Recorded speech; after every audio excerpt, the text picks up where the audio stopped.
नूंद है, बाकी उससे किसी का कल्याण नहीं होता। मीठे बच्चे, निश्चय ज्ञान योग से बैठता, साक्षात्कार से नहीं। साक्षात्कार की ड्रामा में नूंद है, बाकी उससे किसी का कल्याण नहीं होता। साक्षात्कार से किसी का कल्याण नहीं होता है।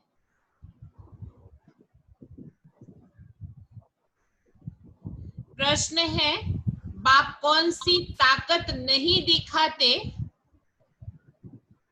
लेकिन बाप के पास जादूगरी अवश्य है। बाप कौन सी ताकत नहीं दिखाते लेकिन बाप के पास जादूगरी अवश्य है। बाबा ने कहा, मनुष्य समझते हैं भगवान तो ताकतमंद है, वो मरे हुए को भी जिंदा कर सकते हैं, परंतु बाबा कहते ये ताकत मैं नहीं दिखाता। बाकी कोई नौदा भक्ति करते हैं तो उन्हें साक्षात्कार करा देता हूं। ये भी ड्रामा में नूंद है। साक्षात्कार कराने की जादूगरी बाप के पास है, इसीलिए कई बच्चों को घर बैठे भी ब्रह्मा व श्री कृष्ण का साक्षात्कार हो जाता है। गीत है, कौन आया मेरे मन के द्वारे, ओम शांति। ये बच्चों के अनुभव का गीत है। सत्संग तो बहुत है, खास भारत में तो ढेर सत्संग है, अनेक मत मतांतर है। वास्तव में वह कोई सत्संग नहीं है। इतने जो दुनिया में अनेक मत मतांतर है, वो कोई सत्संग नहीं है। सत्संग एक होता है, बाकी तुम वहां किसी विद्वान, आचार्य, पंडित का मुंह देखेंगे, बुद्धि उस तरफ जाएगी। यह फिर अनोखी बात है। ये सत्संग एक ही बार इस संगम युग पर होता है, ये तो बिल्कुल नई बात है। उस बेहद के बाप का शरीर तो कोई है नहीं। कहते हैं, मैं तुम्हारा निराकार बाप। तुम और सत्संगों में जाते हो तो शरीरों को देखते हो, शास्त्र याद कर फिर सुनाते हैं। अनेक प्रकार के शास्त्र हैं, वो तो तुम जन्म जन्मांतर सुनते आए हो। अब है नई बात, बुद्धि से आत्मा जानती है।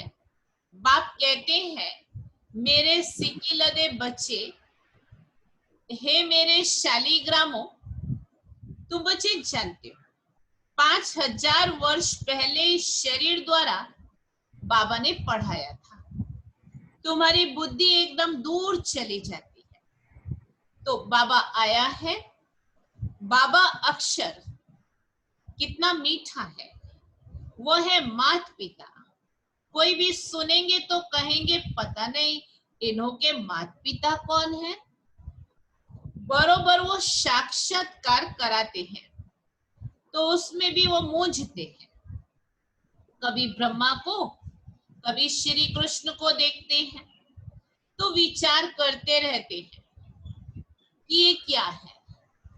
ब्रह्मा का भी बहुतों को घर बैठे साक्षात्कार होता है। अब ब्रह्मा की तो कभी कोई पूजा करते नहीं, कृष्ण आदि की तो करते हैं, ब्रह्मा को तो कोई जानते भी नहीं होंगे। प्रजापिता ब्रह्मा तो अब आया है, ये है प्रजापिता। बाप बैठ समझाते हैं कि सारी दुनिया पतित है, तो जरूर ये भी बहुत जन्मों के अंत में पतित ठहरे, कोई भी पावन नहीं है। इसीलिए कुंभ के मेले पर, हरिद्वार गंगा सागर के मेले पर जाते हैं समझते हैं स्नान करने से पावन बन जाएंगे, लेकिन ये नदियां कोई पतित पावनी थोड़े हो सकती है। नदियां तो निकलती हैं सागर से। वास्तव में तुम हो ज्ञान गंगाएं, तुम्हारा महत्व है। तुम ज्ञान गंगाएं जहां तहां निकली हो, तो वो लोग फिर दिखलाते हैं तीर मारा और गंगा निकली। तीर मारने की तो बात ही नहीं है। ये ज्ञान गंगाएं देश देशांतर जाती है। शिव बाबा कहते हैं, ड्रामा के बंधन में बंधा हुआ हूं, सभी का पार्ट निश्चित किया हुआ है, मेरा भी पार्ट निश्चित है। कोई समझते भगवान तो बहुत ताकतमंद है, मरे हुए को भी जिंदा कर सकता है। ये सभी गपोड़े हैं। मैं आता हूं पढ़ने के लिए, पढ़ाने के लिए, बाकी ताकत क्या दिखाएंगे? बाबा पढ़ाने के लिए आता है, बाकी बाबा के ऐसे चमत्कार वगैरह ताकत क्या दिखाएंगे? साक्षात्कार की भी जादूगरी है। नौदा भक्ति करते हैं तो मैं साक्षात्कार कराता हूं।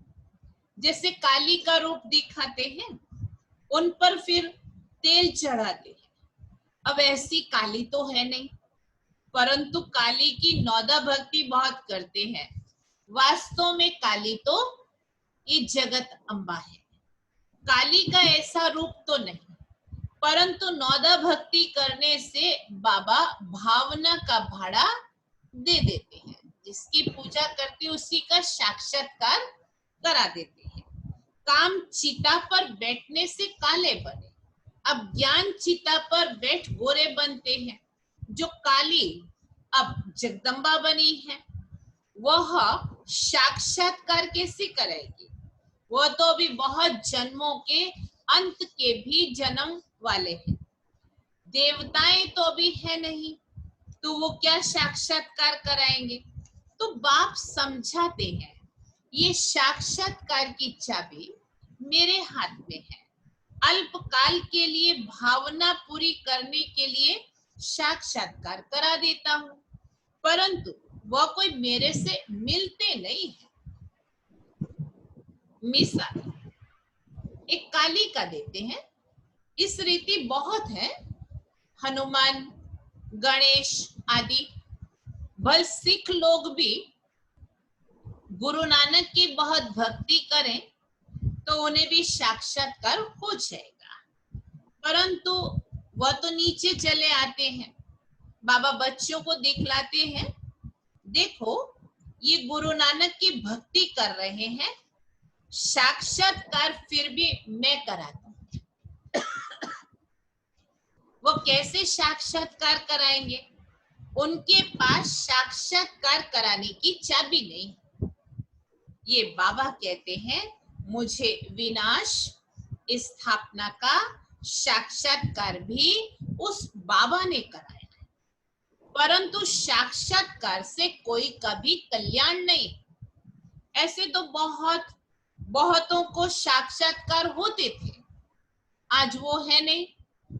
बहुत बच्चे कहते हैं, हमको जब साक्षात्कार हो तब निश्चय बैठे, परंतु साक्षात्कार से नहीं हो सकता। निश्चय साक्षात्कार हो, ऐसा नहीं हो सकता। निश्चय बैठता है ज्ञान और योग से। 5000 वर्ष पहले भी मैंने कहा था, 5000 वर्ष पहले भी बाबा ने कहा, मैंने कहा था, क्या कहा था? ये साक्षात्कार। मीरा ने भी साक्षात्कार, ऐसे नहीं कि आत्मा वहां चली गई, नहीं, बैठे बैठे साक्षात्कार, लेकिन मेरे को नहीं प्राप्त कर सकते। बाप कहते हैं, कोई भी बात का संशय हो तो जो भी ब्राह्मणियां हैं, टीचर्स हैं, उनसे पूछो। ये राजकुमार भाई ने माइक चालू कर रखा है, कई लोगों ने माइक चालू किया, प्लीज अपने माइक बंद कर दीजिए, डिस्टरबेंस हो रहा है रिकॉर्डिंग में भी। ये तो जानते हो बच्चे भी नंबरवार हैं, नदियां भी नंबरवार हैं, कोई तो तालाब भी है, बहुत गंदा बासी पानी होता है,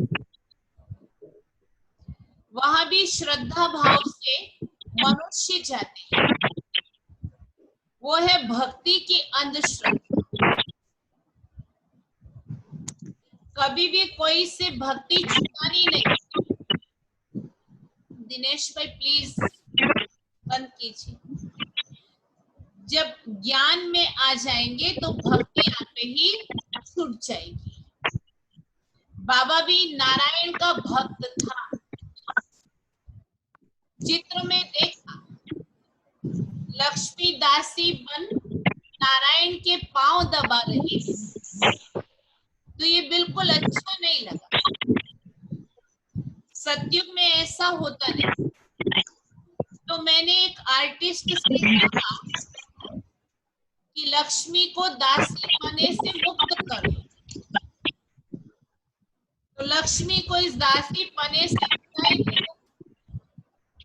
बाबा भक्त तो था, परंतु ज्ञान थोड़े ही था। भक्त तो सभी हैं, हम तो बाबा के बच्चे मालिक हैं।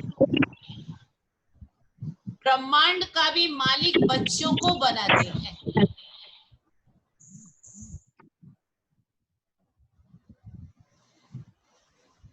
कहते हैं तुमको राज्य भाग्य देता हूं, ऐसा बाबा कभी देखा? जो राज्य भाग्य देता हो, ऐसा बाबा कभी देखा? तो बाबा ने कहा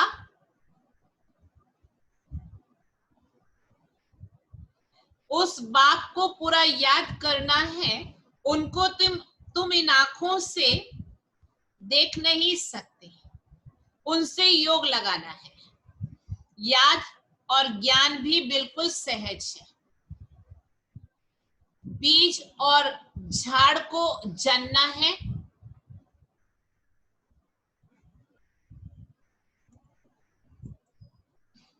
बीज और झाड़ को जानना है।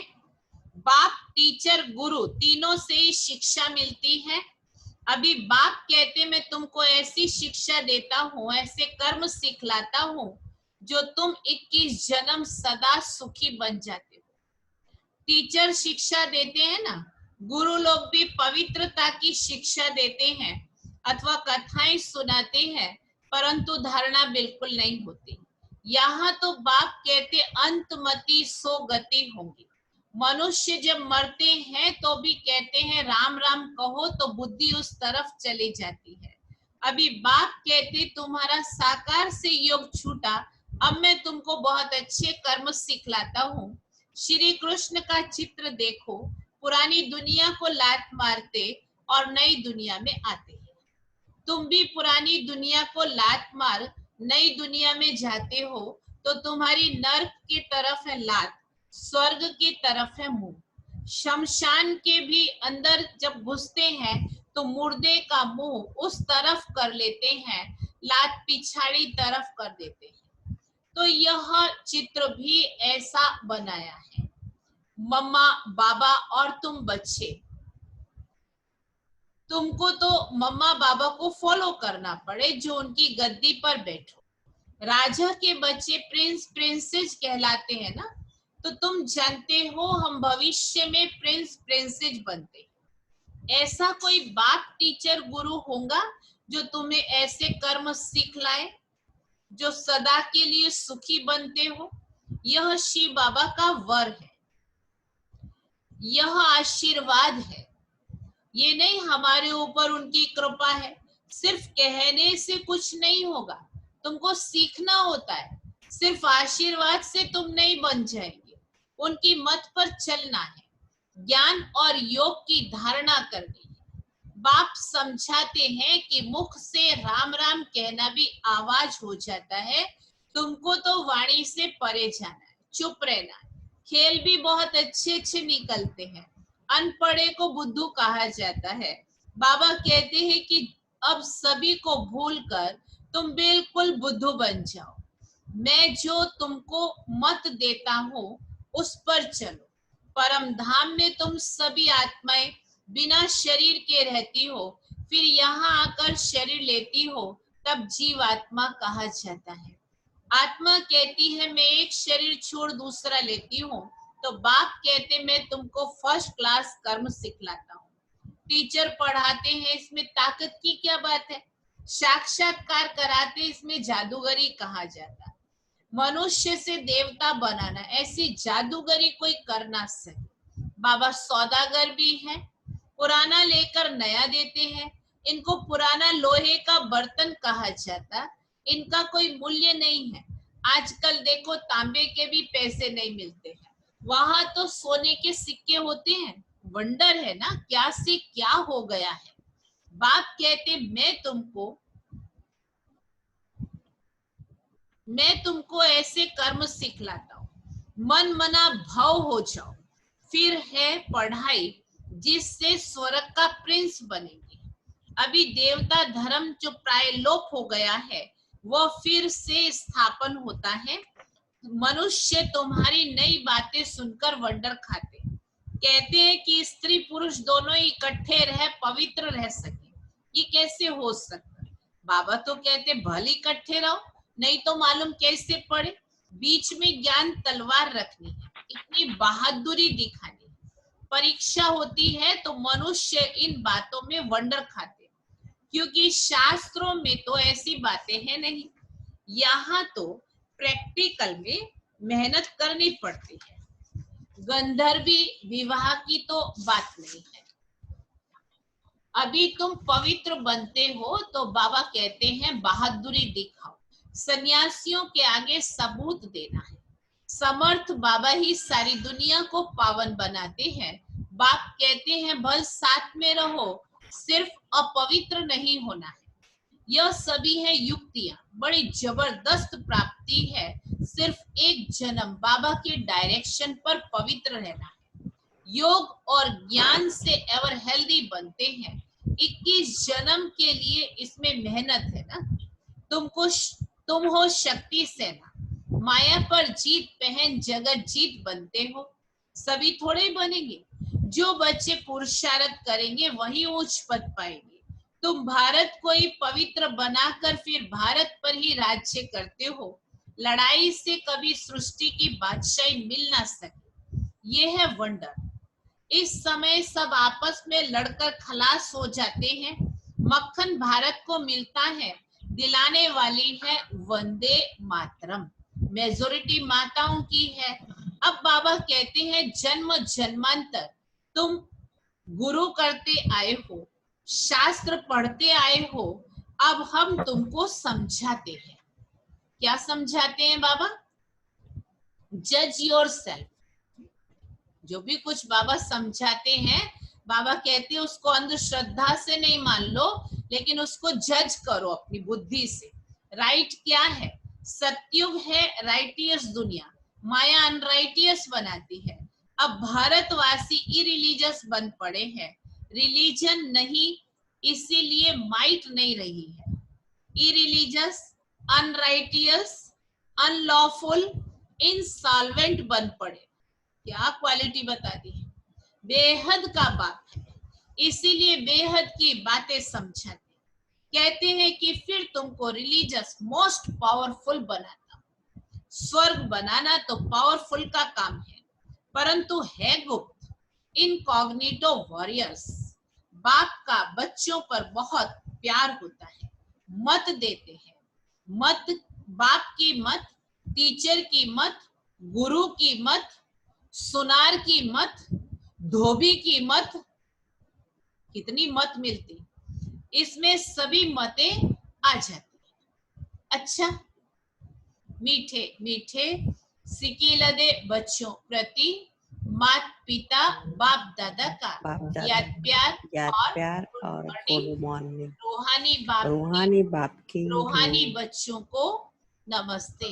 रूहानी बच्चों की रूहानी बाप को याद प्यार, गुड मॉर्निंग और नमस्ते। धारणा के लिए मुख्य सार है, पहले पॉइंट, इस एक अंतिम जन्म में बाप के डायरेक्शन पर चल घर गृहस्थ में रहते पवित्र रहना है, इसमें बहादुरी दिखानी है। दूसरी पॉइंट, श्रीमत पर सदा श्रेष्ठ कर्म करने हैं, वाणी से परे जाना है, जो कुछ पढ़ा व सुना है उसे भूल बाप को याद करना है। वरदान, शुभ चिंतन द्वारा ज्ञान सागर में समाने वाले अतीन्द्रिय सुख के अनुभवी भव। शुभ चिंतन द्वारा ज्ञान सागर में समाने वाले अतीन्द्रिय सुख के अनुभवी भव। जैसे ज्ञान सागर के अंदर रहने वाले जीव जंतु सागर में समाये होते हैं, बाहर नहीं निकलना चाहते। मछली भी पानी के अंदर रहती, सागर व पानी ही उसका संसार है। ऐसे आप बच्चे भी शुभ चिंतन द्वारा ज्ञान सागर बाप में सदा समाये रहो। जब तक सागर के समाने का अनुभव नहीं किया, तब तक अति इंद्रिय सुख के झूले में झूलने का, सदा हर्षित रहने का अनुभव नहीं कर सके। इसके लिए स्वयं को एकांतवासी बनाओ, अर्थात सर्व आकर्षण के वाइब्रेशन से अंतर्मुख बनो। स्लोगन, अपने चेहरे को ऐसा चलता फिरता म्यूजियम बनाओ। अपने चेहरे को ऐसा चलता फिरता म्यूजियम बनाओ जिसमें बाप बिंदु दिखाई दे, जिसमें बाप बिंदु दिखाई दे। ओम शांति।